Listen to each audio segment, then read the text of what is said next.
Okay, so I've done 2 videos, and this third one is about me and how Vocal Alchemy has improved my life and how I have been using it on myself and using myself as a guinea pig to know that what I do works. So, let's see. Where do I begin? First of all, I am a miracle child. I'm 52. I'm almost 52. But I, when I was a child, 13 months old, I was in a car accident. My parents were driving in Fairbanks, Alaska, and they got in a head-on collision. And my head went through the window shield, right? That's what my mother has told me over time. And I still have a scar on the side of my head from that accident. And I was in a coma. I was unconscious in a coma for about, I think they said 3 days. I was flown down to the Children's Hospital in Seattle, Washington from Fairbanks, Alaska.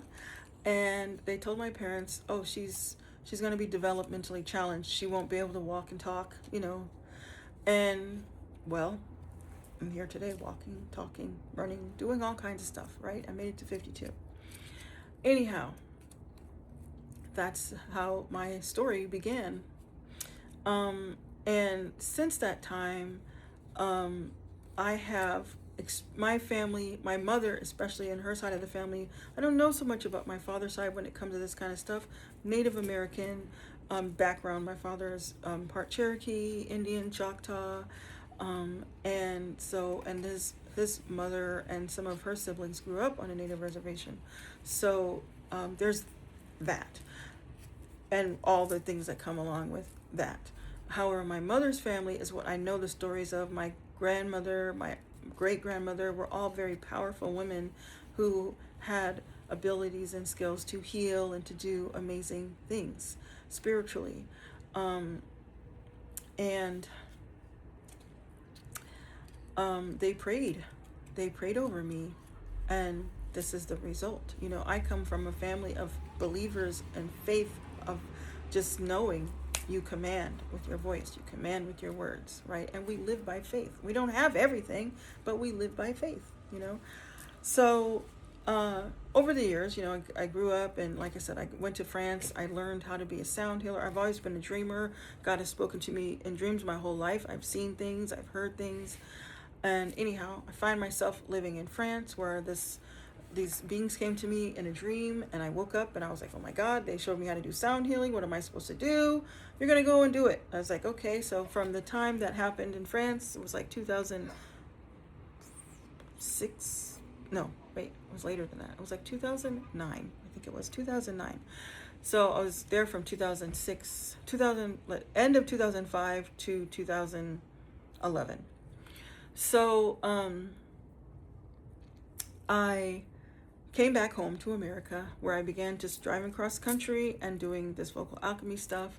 And let's see, what was my first, with my own body? I've had encounters with other people and what I've done with them, but I want to talk about my own body. So I was living in Seattle, Washington, and I had a back problem. My neck was hurting, my back was hurting so bad that I had gotten an adjustable bed. I've got that for free on the neighborhood page, on Facebook. I got a chair to sleep in. I was just struggling. And mind you, I do vocal alchemy. I know this stuff. I've helped other people. But for some reason, I don't know why, it took me a long time to just decide I don't want to do this anymore. I don't know why I'm sitting here suffering. And, it wasn't the first time. The first time, though, I'll go back to that. It wasn't my first healing experience. So I said to my back, I said, you know what? I don't know why this night of all nights, it wasn't a spectacular night. It wasn't crazy, but I just said to myself and to my back, look, back, I love you and I need you, but you got to stop this right now. We can't do this no more. You got to stop it. And so I said, thank you for the healing. Thank you for feeling better. And we're good now. And the energy must have come together, heart, body, mind, and soul. came together, the words spoken, meant it, every bit of it. I didn't yell, I didn't scream, I didn't dance. I just said it as I was on my way to bed, in the bed that night. And when I woke up the next day, it was as though it never happened. And I was like, what? Vocal alchemy. The ability to use your words to transform the energy around you, to agree, to come into agreement with what you're asking for within your body and to command it into being. Vocal alchemy, right? So I was like, why the heck did I wait so long to do that? Mind you, this is after I had lived in France. This is after I had driven across the country, and now I'm in my own apartment. Before all of that, I had gone to Paris for a vacation because I wanted to scout the land out. I was going to go there to live.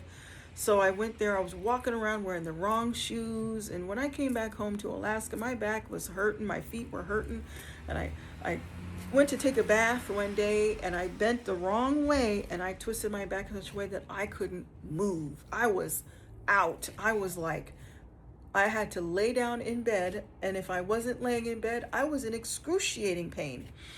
And I went to the doctor with my father, and I guess, and this is another reason why. Who needs to go to the doctor where they're going to accuse you of being a drug addict? Right? I mean, who needs that? You're in pain and you're trying to get help, and they're like, well, so they gave me Percocet for back pain. Well, I've never been on any kind of opioid or drug or I've never needed that.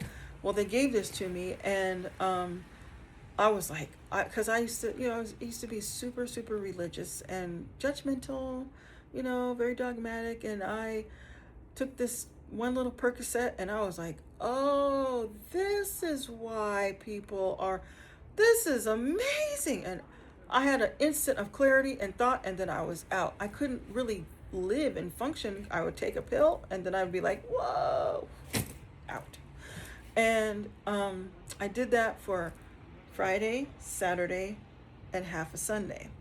And I was like, look, I got shit to do. I got places to go. I am moving to France, so I can't be living like this. And there was a woman in our church at that time who she lived on opioids because she had major back problems, and she was always in pain, and so she was always on the drugs.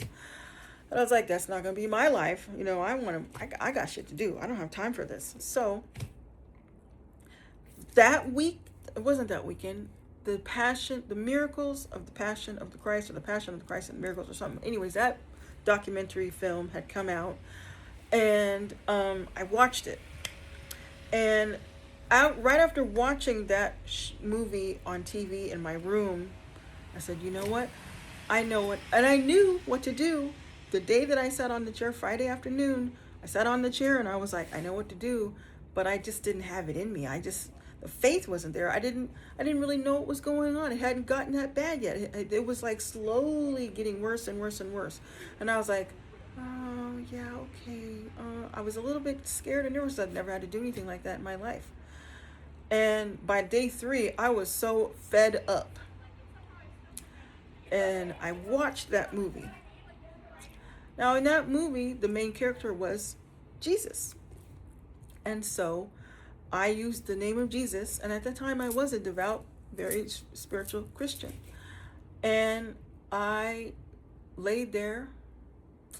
I had my legs up as though I were giving birth or something. I was laying on my back, and I was alone, and I was crying. I had tears streaming down my face, and I just said, Jesus, really loud. I screamed out, Jesus, Jesus, Jesus.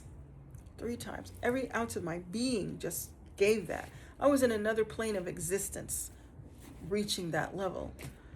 And I felt a flow of energy flow from the top of my head, through my body, out. And it was done. Then I heard a voice say, get up and walk. And I did.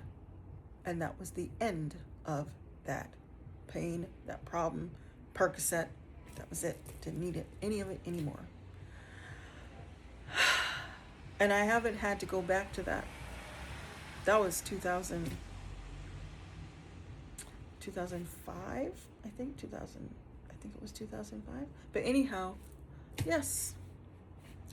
And so because of these experiences, you know, and on one hand, you know, those of you who are Christians say, yes, Jesus is the power, Jesus, yes. But that's vocal alchemy as well. Once again, we command with our words. Command it into being. But not just with our words, with full knowing and belief. Full knowing and belief. Not hoping, not wishing, not praying, not, oh God, I wish, please help me, Lord. Please, if you see that I am enough to deserve. No, command. If you believe and do not doubt. If you believe and do not doubt, this is yours. Right? I'm not dogmatic. I no longer call myself by the name Christian, because there's a deeper message in that practice that has led me to the place I am right now. And it is not that I need to go to church and pay my tithe and do all these. And nope. Some of those people, many of those people, are some of the most evil people on earth. And I won't go into that. Let's just, I'm not saying they're all evil. I'm not saying you're evil because you're a Christian. I'm saying that I think we are all here for a different purpose, reason, season, all that. And we are called to different practices, religious practice. You could be a Muslim, Christian, Buddha, whatever, and have the gift and power and skill to do vocal alchemy. Okay? So this is not about dogma. This is not about you have to say this or that. There's none of that. Okay? But that was just one of the stories. And then now recently, I'm going to skip ahead. Recently, in 2022, after a series, you know, of my own encounters in life, things going bad, it was COVID and all, I never got that because I was told, do not own that, do not believe in that, do not give your body, mind, spirit, or soul to any of that fear or that energy. And then I came up with a command, I can't get it. I cannot get it. It cannot enter my body. My body eats it for breakfast. That's what happens. I can't get it. And I fed myself those words. And as far as I know, I never had it. I never went through any of that. Right? You could do that with a lot of things. And we'll get into that. I can't be caught saying it, but we'll get into that in the lessons and the practice that we will be doing, right? But I had fear. In the very beginning, I was like, oh my God, I got it. Oh, what's wrong? I can't breathe. Psychosomatic. I was stressed. I was filled with anxiety about what was going on around me. It seemed like the end of the world. And Spirit was like, don't you dare let that energy into your body. Don't you dare. And I had to breathe and talk myself out of it. I'm a human going through these experiences with the knowledge that I have. How do I marry that? How do I get out of the mentality that we should be afraid, that we should live like this and all function that same way? I had to work through that to become the power that I am today, right? And it doesn't mean that occasional glimpses of, oh my God, what am I going to do if this happens, or if this is going through, or whatever. I have to make a choice. We all have to make a choice, right? But I'll get into that down the line. Anyhow, so 2022, I came home to still live with my mother and my brother. I got a blood clot in my leg. And now, something about me, I know my body. I know my body. I know what's going on in my body. And I felt something pebble-like in my leg. And it was hurting, but it wasn't like excruciating pain. It just didn't feel right. It felt like I was having a cramp, but the cramp hadn't quite settled in. And I was like, what's going on? Why do I feel like this? Why wasn't this cramp like any other cramp? And what caused me to go, hey, something's not right. And I said, I don't know what this is, but it doesn't feel right. It's not right. So I said, I'll give it 3 days and then I'll go to the ER. I went to the ER finally 3 days later because I was like, it's not right. I don't know what it is. And they were like, yep, you have a DVT, deep vein thrombosis. And I was like, gasp. And then I did some research, found out all about it and everything. But in the meantime, they prescribed me with Xarelto, something like that. Cost $800 a month, which I didn't have at that particular time. I didn't even have Medicaid. I had nothing. But they prescribed me with Xarelto, and told me I needed to take it for like 3 months, and I would have to go back. That was 1 month prescription. I need to go back, get another one after it was all that. Then another one. I was like, that would have been, almost $3,000 of medicine. And before I did that, here's how they get you. Oh, we just need to do a blood test and check your kidneys. How's your kidneys functioning? Wonder why? Wonder why?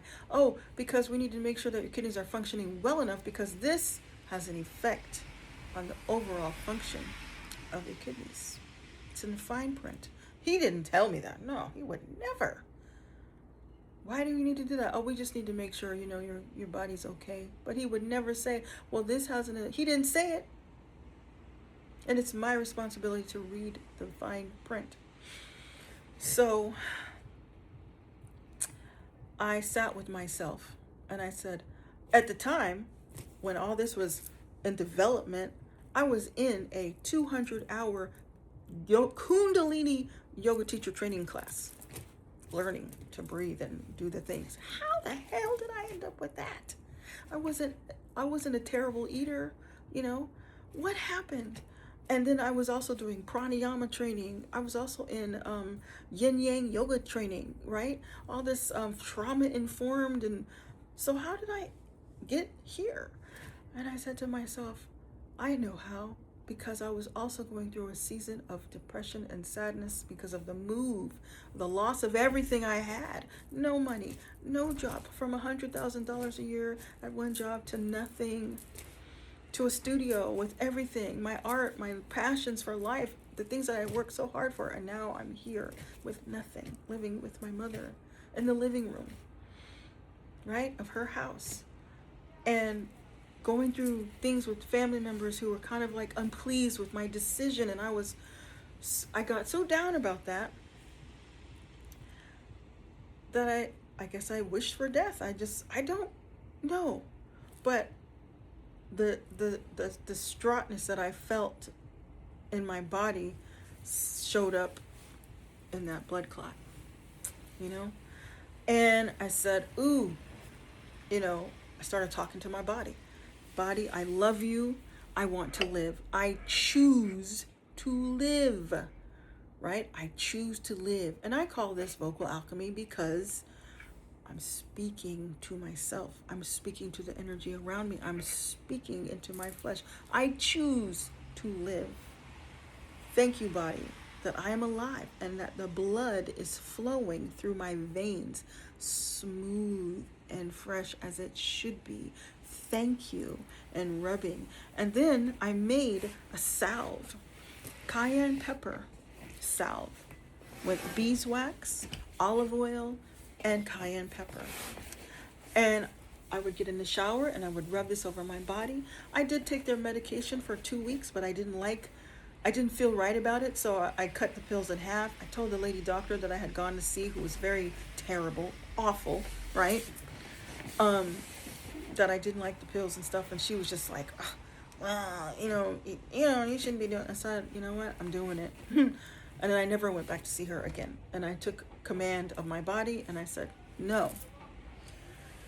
Skipping ahead, that was in 2022. We're here to this day. Now, since I have worked on, I'm going to say that whole month, that was December, my birthday, December, that happened right around that week, all into January. Every day I would wake up, I'm alive. Oh my God. Because was there going to be a blood clot rush to my head? Poof.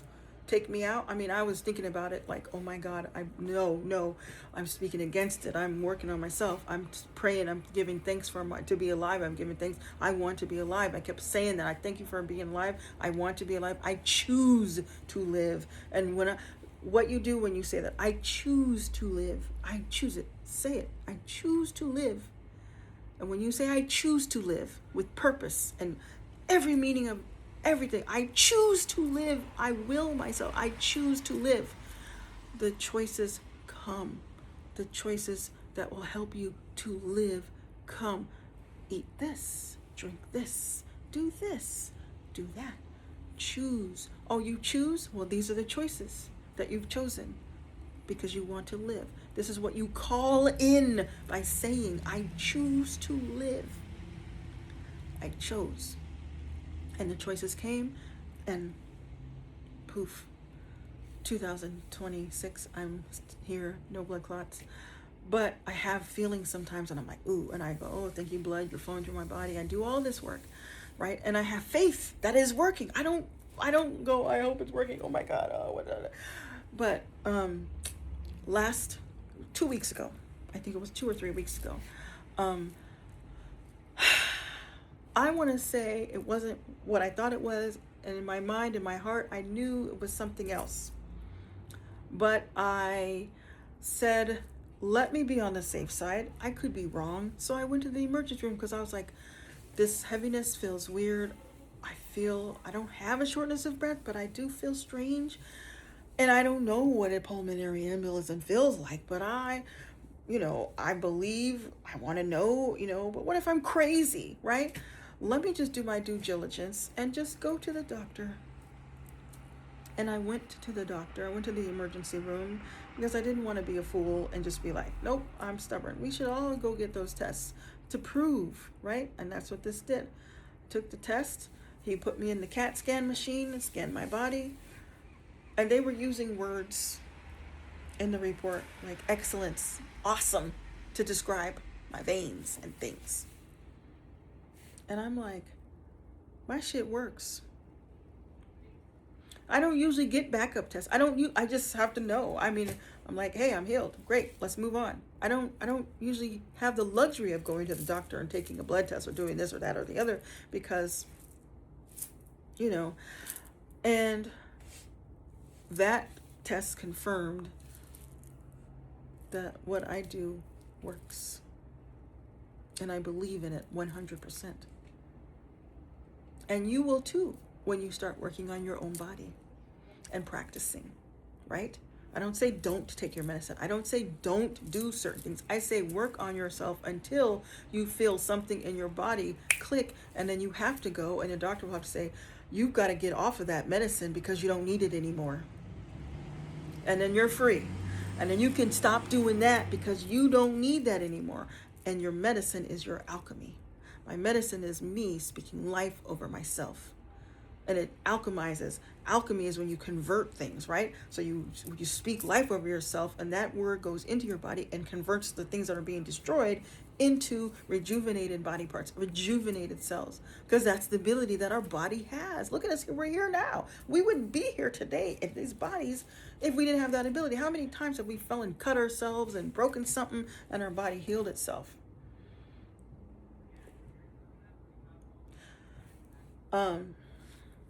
And then there was the eye, right? A week before that, my eye started hurting, just bulging. I was like, what in the world? Oh my God, why? I don't. And the story behind that is in 2024, I went to the eye doctor. The eye doctor looked in my eye and he was like, pulling. And he said, you have your retina is becoming detached. And I was like, oh my God, really? I was like, what does that mean? It's like, well, just, you might want to get a second opinion. But he didn't say anything to me about it. He didn't tell me what it was. He didn't tell me anything. He just said, yeah, it looks like your retina is getting detached. Well, I do eye healing exercises. I do stuff with my eyes. Not as much as I should because I'm still wearing these glasses. I just went today to get a new pair of reading glasses. But I have done eye exercises for eye healing, and they have improved my eyesight because my prescription changed, right? So, for the better. So, that was in 2024. Skipping ahead to a few weeks ago, I went to this urgent care where they gave me a referral, all that to get a referral. And I didn't know what was wrong with me. I was feeling all kinds of things in my body. Guess what? I'm going through menopause, people. I am, and other things, right? So I'm like, shit. So I have to do all this body healing stuff on myself right now because of the conversions. So I go to this eye doctor. My friend said, you need to see an eye doctor, not the ophthalmologist or none of that shit. You need to go to the eye doctor, the medical doctor. So okay, so I went to her. She did all this stuff, looking into my eye with a machine and doing staring into my face. And after all that, she's just looking at me. She looked at me very like peculiar, like, there's nothing wrong with your eye. Your eyes are fine. And I was like, there's no detached retina? She's like, no, there's no detached, there's nothing there. She said that there was some debris. She said, oh, I see it. It's debris. Debris from what? So I'm thinking, did I heal did I have beginnings of that and heal it? 2 times, people, 2 times. And there are scores of other things. I've worked with people who have had fibromyalgia, right? I worked with this woman in Gearhart, Oregon, when I was traveling across the country doing vocal alchemy or vocal sound healing. And we would do these sessions as an exchange for me to stay on her property. And I had moved on. I was driving down. I was in California. I was in this first town in California. As you drive down 101, it's a creepy town, but the redwoods are there. It's beautiful in that sense, but it's creepy. Anyways, I'm driving to this town and I'm on the docks area, and I had woken up early in the morning. No, this was another day. Anyhow, I was walking along the beach, beautiful sunny day, walking, just all the way out, like doing things that people who travel alone should not be doing in the middle of nowhere. And she calls me on my phone and she's like, Tamara, you're never going to believe what happened. And she said she started seeing geometric shapes in her eye when she closed her eyes. And she said, it's you. I think you heals my fibromyalgia. She said that the energy was working through her and she could see it. I was like, wow. Are you serious? Like, I was on the beach way far away from where she was. She's in Oregon. I'm in California. She's in, Gearhart. I'm in California, and bam, we're having this conversation. And I was just like, holy cow. Those are just some of the experiences that I've had, you will have them too if you practice and start doing this work. This is not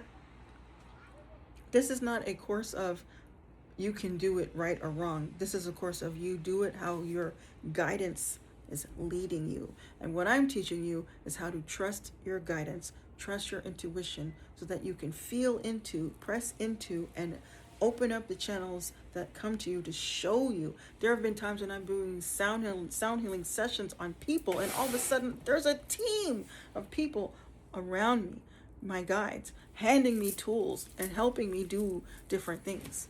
And I'm like, whoa, to heal the people. And it's all just happening, right? So anyway, this is the longest talk, my own testimony. I love testifying to what has happened to me over the years. So I hope that this gives you some background knowledge about me and how I started this path and how this has worked for me. And I'm using it now. I'm going to be doing a series of channelings and vocal alchemies and vocal sound healings on this channel in the next weeks, because I've been told that I have fibroids. And so I'm going to get rid of them using vocal alchemy, vocal sound healing. I'm working on increasing my iron levels, and I'm going to do that with vocal alchemy, vocal sound healing. My body's having trouble absorbing and keeping the iron so that my energy stores are up. But I'm going to do the miracle of increasing my iron through the supplements that I take, as well as through the vocal alchemy and energy healing, which is going to help to get rid of the source of this deficiency, as well as to help my blood to increase. And I will have to get tests to see how those results happen. So you get to walk with me through this process, as well I will be doing this for a number of this. I will be giving sessions on the free part of my channel weekly for fibroids, for iron deficiency, for all kinds of things. And you can be there. Tell your friends, hey, come to my living room on this date and we can receive this and see what happens, right? So that's what I offer here. That's what I will be doing. It's been a long process. I had a death in the family. My brother passed away, and I've been working through that, and it's been taking me a while to get myself up and running again in my business, and I do so many things, so it's hard to get back on SKOOL and my YouTube channel to start making videos and being productive again.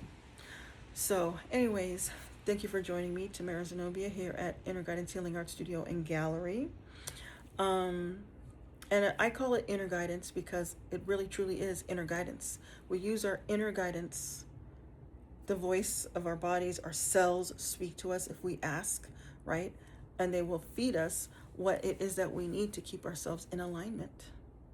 We work together. We, the body, my mind, spirit, we work together to live in harmony with ourselves. And what that looks like is a beautiful thing. Beautiful. Coherence, support. It's a process, and it slows us down. And we become the beings that we desire to be. Yes, a deep breath. Thank you for joining me. Hakuna Matata. See you next time.